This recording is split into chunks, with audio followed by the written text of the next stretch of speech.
think they're just off to the side. Yes. Yes, Sergeant Petterly just arrived. Okay. Are you able to stand up at all, Keith? We'll be able to take your weight, Keith. I told Rourke to take him into custody. Give you a ton of details, but Patty is deceased.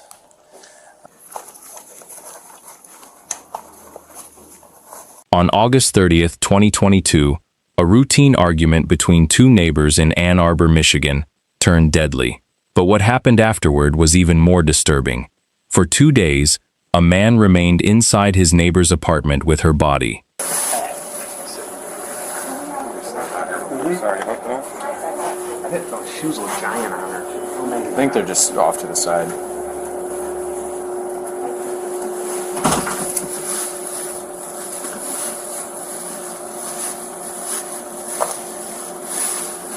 And during those 2 days, he continued answering the door, accepting her food deliveries, and telling people that everything was fine. The truth was anything but fine. Yes. Yes, Sergeant Petterly just arrived. Okay. To answer your question. HVA is here. Okay. I'm probably going to have dispatch try and get us a middle name and date of birth for Patty. I've got a date of birth. I think it was in CAD. Oh, perfect. The victim was 65-year-old Patricia "Patty" Falkenstern, a mother, artist, animal lover, and longtime member of her community. And the person responsible was someone she knew, her 62-year-old neighbor, Keith Kwiecinski. Are you able to stand up at all, Keith? We'll be able to take your weight, Keith. If you can stand up, get your weight under you, we'll hold your legs, and we're going to get you in the back seat of this car. Let me get this out of your way. All right. Is it going to be... I can't get over that. Well, we might not have to go over it. The confrontation reportedly began over something that, on the surface, seemed relatively ordinary. Meat connected to the Meals on Wheels program. An argument broke out inside Falkenstern's apartment. According to Kwiecinski's later account, he snapped. He grabbed a vacuum cleaner cord and strangled Falkenstern. Well, we got to talk to you about everything going on at your friend's apartment there. Right. So that's why you're here. You're just here so we can talk to you about all that stuff that's going on, all right? How's your health overall? My health is shot. I've got arthritis, COPD. I've had numerous breaks in my bones. I've had a concussion. Okay. Anything that if you were at home right now, you'd call an ambulance for? I already have. At some point, the argument became a murder. But instead of leaving, calling for help, or immediately admitting what he had done, Kwiecinski stayed. And what happened next would make the case even more disturbing. And pull the blanket down as far as you can see it. Realized there was a body with a plastic bag. And So you were the only one who came in here? Yeah. I told Rourke to take him into custody, and then we basically got him out of here and left it. HVA came and gave us a time of death. What was that? A Meals on Wheels worker arrived at Falkenstern's apartment on the day of the killing. The worker encountered Kwiecinski at the door. Well, trust me, when I pulled that back, I was like, wow, I gotta stop watching Criminal Minds. It's the first thing that went through my head. And like, it's funny because we've had a lot of interactions with people just walking up to our cars, like, anything going on? Only troublemaker if you brought it, something like that. Oh, looks like you caught me. So it's been that every interaction. We're sitting there and he goes, take him in custody. He accepted the food delivery and gave an explanation for why Falkenstern wasn't answering. Hey, we're going to be needing your evidence tech services to process this scene here. Possibly. We're still unsure at this time, but it has the ingredients and the potential. So, Dawn wanted me to check with you if you'd want someone else to assist you with this, or if you'd be able to process it yourself. I would assume you'd probably want someone else. Okay. She was sleeping. Nothing seemed immediately wrong. The worker left. But Falkenstern wasn't sleeping. So I can't give you a ton of details, but Patty is deceased.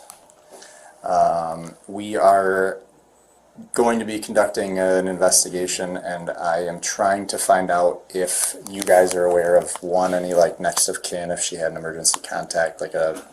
What's her last name? And her last name is Falkenstern. Yeah. I think it's her daughter's were, but Okay. let me get that.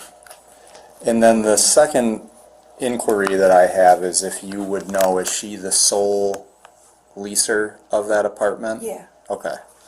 I know she was with that guy all the time. Yeah, and I think they drink a lot or whatever. yeah, they do. Any other time that I've dealt with them, it's usually. She was dead inside the apartment, and Kwiecinski was still there. 2 days passed. Then, on September 1st, the same Meals on Wheels worker returned with another delivery.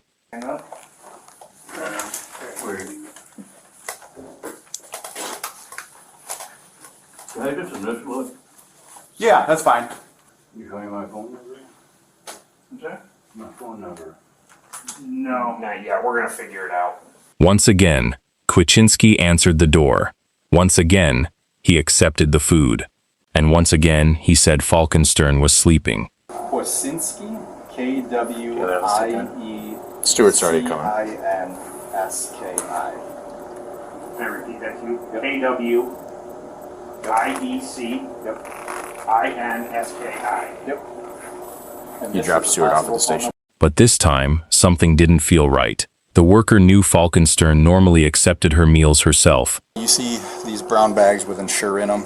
They have his and her name separately. There's orders for him, there's orders for her. Meals on Wheels said they talked to her. I haven't called them, but per the dispatch notes, they saw her Tuesday. And then yesterday and today, Keith was taking the food items and bringing them in, and they had not seen her, so they were concerned about her. So they called for a welfare check. So we got here, knocked. Keith was like, "Who is it?" You know, we said it was the police. He came, opened the door maybe like a foot, enough that we could see him, but I couldn't see in here because of all of this. Her absence, especially for multiple days, was unusual. So instead of simply leaving, the worker contacted police and requested a welfare check. Okay, we'll check that out. And then just the particulars for when they got here. So they knocked on the door, told them why they were here. He was telling them that she was at the store, different stuff like this, and then wasn't going to let them come in and tried to kind of close the door. They explained to him more. They just need to check, make sure she's not in here, she's okay. Eventually, he says, okay. They come in, look around, no one in the bedroom, no one in the bathroom, and then there's the body-shaped mound underneath the blanket, completely covered. Father just kind of pulls it down using his foot, and then her head appears. It's, like I said, it's like a black, like 7-Eleven party store type bag. It's wrapped pretty tightly, and then on the side of it, it's like secured with a piece of blue painter's tape.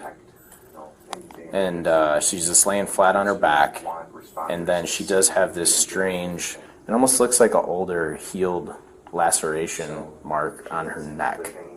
That decision changed everything. Officers arrived at the apartment. Inside, they discovered Falkenstern's body. We came in. Keith was sitting on the floor. He uses a walker. He gave us permission. We came in. I looked in the bathroom, didn't see anything. Went to the bedroom, didn't see anything. Checked the closet. He's the gentleman we have in custody. Correct. He uses a walker? Yep. The story Kwiecinski had been giving people was no longer possible to maintain. Investigators eventually learned what had happened during those missing 2 days. Kwiecinski admitted that he had strangled Falkenstern with the vacuum cleaner cord following their argument. He also admitted to sexually assaulting her body after the murder. The investigation led to his arrest, and he remained held without bond.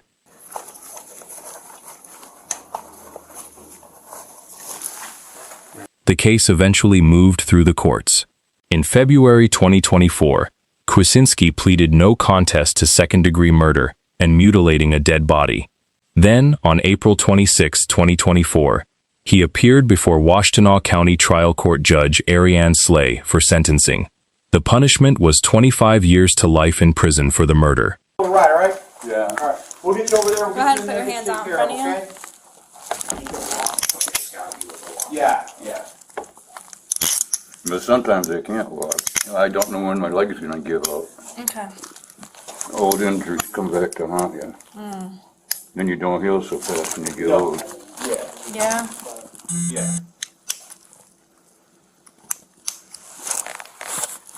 He also received up to 10 years for mutilating a dead body, to be served concurrently with the murder sentence.